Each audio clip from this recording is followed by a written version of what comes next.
day 15 already. It's halfway through, I suppose. And I had a really great day. I was at the church, Saint-Germain-des-Prés, popped into St. Sulpice, and then spent some time in the gardens of Luxembourg, which were beautiful, and really enjoyed it. Luxembourg's the garden that I've read about and heard about for quite a few years now, and it starts to make sense to me. It is somewhat formal, and I think what stands out to me most is there's just a whole lot of chairs around. It's almost sort of organize it as you want to organize it. If you're a group of 8, then you bring your chairs together. If you were 2 people, then there's chairs and possibly chairs that you're using as footstools, and some are quite lean back and some are straight up, and just feels like a really social place. It feels like a place to meet up, to hang out. On a summer day, it must be spectacular, probably very crowded though as well. Today, lots of university folks around, meeting, hanging out. And I was there around the lunch hour, so no shortage of local people who are taking a lunch break there, either out for a little bit of a walk or bringing their lunch and eating it and enjoying it. And I think that's a cultural difference here in Europe, is some time away is prioritized, some sense of not always having to endlessly work is prioritized. And I get it. I'm as guilty, or was as guilty as anybody else, about working through my lunch hour, using it to catch up on emails or squeeze one more meeting in, and really not paying attention to whatever it was I was actually eating. It was sort of a background accessory, I suppose. And I was thinking about that a little bit, just around how do we step away? How do we find space for ourselves? Because culturally it may not be there. We may be resistant to the idea of stepping away. It may feel like we're going to fall behind if we do. And there is some real pieces around that's not done in my organization, or that's maybe you're not coping, and there are judgments attached to that. And so why is it that we're so ingrained into such a, in some ways I'd call that hustle culture, but I'd also say at a senior leadership position, it is a go, go, go. There is a sense that as part of these roles we inherit, just always being on, always having something to do. And I think absolutely there is a sense of, if I am busy, I must be important. And I lived that for a certain portion of my career, for sure.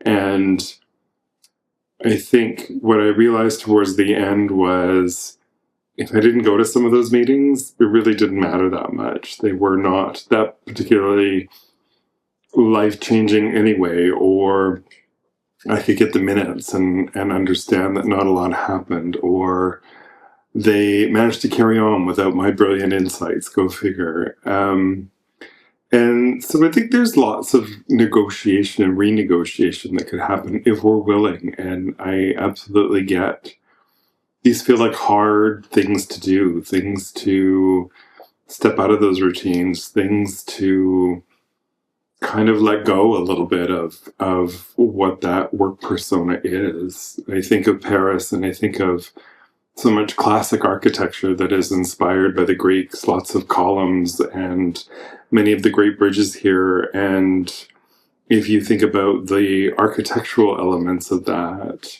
how many of us are over-indexed on one of those columns being our career column at the expense of several other columns? And that could be relationships, that could be family, that could be self-growth and development, that could be health and wellness. How much are you investing in putting all of the pressure on that single column? And is it structurally sound? Is it sustainable? Can you keep putting all of the pressure onto that column? Because this is usually the moment where we start to wonder and guess and second guess about whether that's truly what we want to do. And I think that can be a multi-part process. I think sometimes just seeing it and understanding is one thing.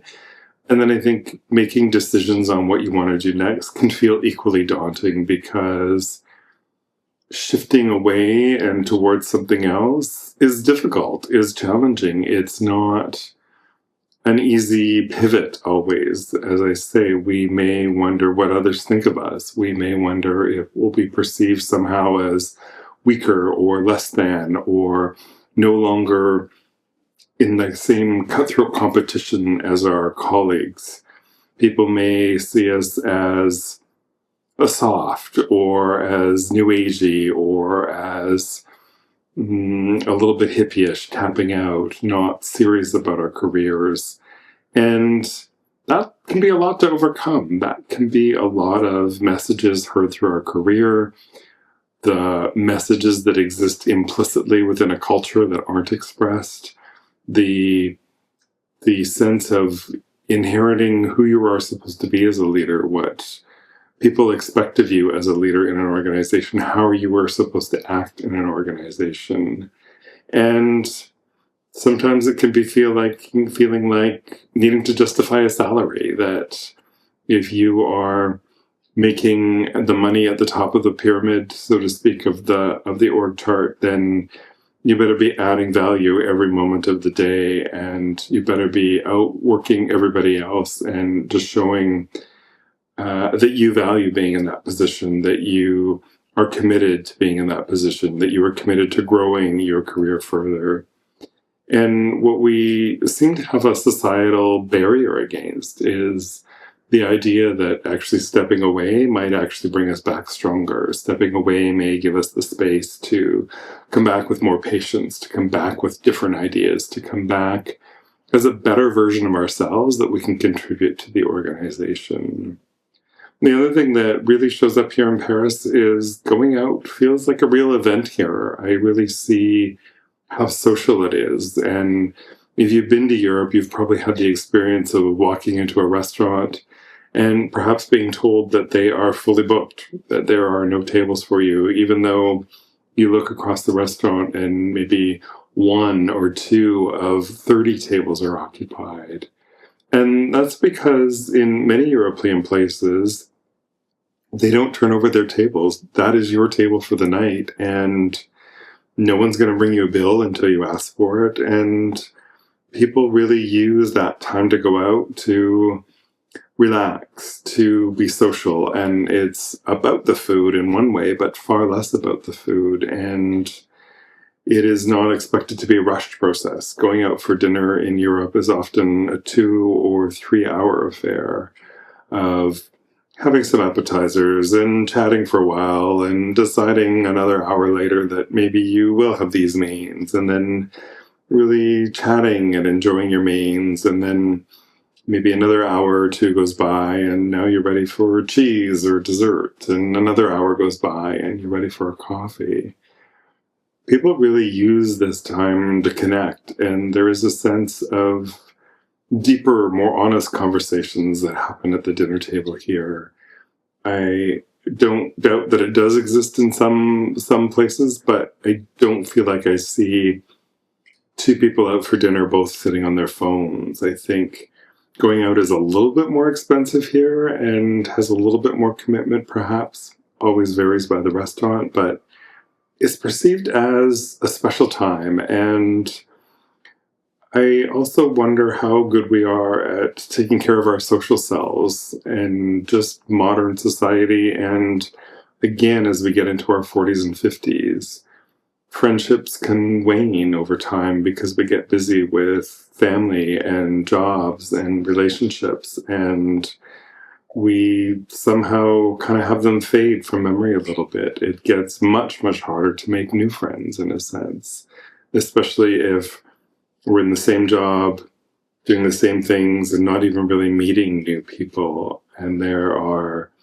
also being aware, I think, of sometimes the dinners that are social obligations where you're showing up as perhaps a more cardboard version of yourself, a very shaped version of yourself, because it's not really about socializing, it's showing up and perhaps playing a role, whether that is the role within your organization or simply just that you feel like you have to be a certain somebody when you are out.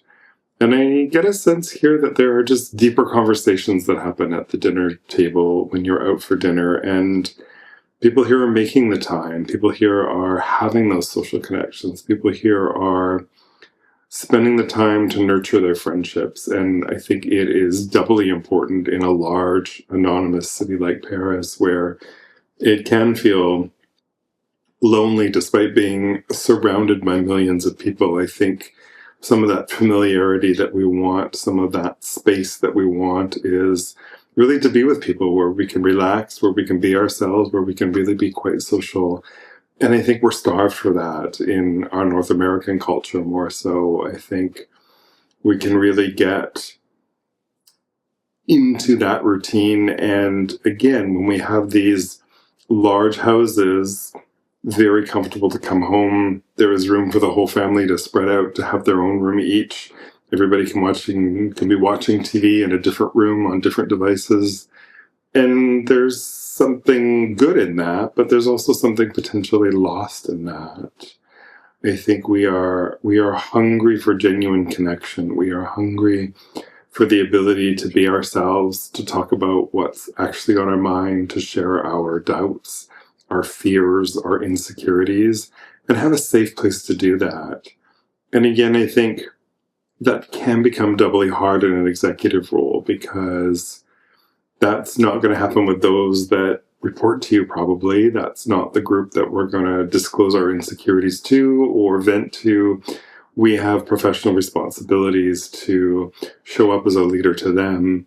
And we don't get necessarily that same camaraderie with our peers. Usually an executive team can often be, to be very clear, more of a federation of individuals than a team. And I know in organizations I've been clear to label it that way, despite sometimes protest by others. But being really, really clear, a team is a group of people that work together. I've had amazing teams, especially the leaders that reported to me and how we've been able to work together at times, done and pushed ourselves to do some organizational development work to really show up in a true way with each other. But the higher you go and the more responsibility and span of control, and whether you're in charge of a division or a site or whatever it is, there is truth to the adage that it is lonely at the top, that these are roles with a lot of responsibility on our shoulders and not always the right people to be able to express those with. And so that should happen outside the organization perhaps, but it doesn't for a number of reasons. As they say, as we get older, we fall into certain routines. We don't prioritize these the same. And unless that dynamic is there, I think we also have some cultural barriers to create that dynamic, to create that space that if you show up with a friend and want to be vulnerable and that's not really your pattern, you can be looked at a little bit weird. And sometimes that will make the other person feel uncomfortable because it's a bit too real for them. And that's where they'll kind of default to kind of that bad masculine teasing maybe, or something like that. And so it does get very lonely. It can be a difficult place and a difficult road because we lack and have fewer and fewer places to not wear the masks that we're used to wearing, to come and be with our true selves. And I think some of my journey was really finding those spaces and finding the people, finding coaches and somatic practitioner and those sorts of people where I was willing to trust and put my guard down and really try and find a way back to myself. Because I also think when we stay so long in that space of distance from ourselves, when we are too often somewhat of a person that is, I don't want to say a persona, but sometimes in leadership, in these roles, in different spaces in our lives, we have to show up as who people need us to show up as rather than who we actually are. And creating those spaces to really find who we are, because I think sometimes we can be so distant from ourselves that we almost don't know ourselves anymore. We have lost touch with our passions and our interests and what we truly feel and want, and some of those gut instincts. And they're very important. I've talked about it, and I continue to believe that we are not simply analytical brains as much as we are rewarded for our strategic knowledge and our strategic ability. We are meant to connect, and all of us deserve a space to really be ourselves, to be ourselves in a space without judgment, where we can almost find ourselves and figure out what comes next and walk around ourselves and find that space of not knowing, of at least getting a clear vision of where we're at and what it is that we want next. And as I say, we can be so caught up in routines, in the roles expected of us, in the busyness and the distraction and the overbooked calendars, that we wonder why we feel maybe hollow, why we maybe feel distant, why we feel a bit numb. And so much of that comes from not living in a true life and not living in a space that is present, that is living our life in a day-to-day way. And when I say living, I want to say living a life that feels like you're living in your body rather than in your head as an analytical brain kind of carrying around a body. And that to me is kind of where that shift can happen, out of that numbness, out of that sort of deadness that people can describe at midlife. And I get it and know that it is not inevitable. And if it is something that you're experiencing, there is a way through it and past it, and it takes some time. But that journey has to involve coming back to self, taking off the masks, and really just rediscovering what is there and where you want to go. And I think we wear those masks for so long, we become that persona for so long, that it's like we wake up 10 years later, 15 years later, 20 years later, and start to wonder, where am I and what's going on and what comes next and where do I go from here? Completely understand it. And if that's the path you're on, know that at least your awareness of that is actually the first step towards doing something different, towards moving in the right direction. And there is a journey ahead, and that's okay. It is a good thing in the end. It may feel uncomfortable in the nearer term, but you will get there. I know you'll get there because I've been there, and I love the journey as much as it had painful moments, because you do come out the other side clearer, stronger, and far more grounded. And I want that for you as much as I've experienced it myself. So I think we'll wrap there.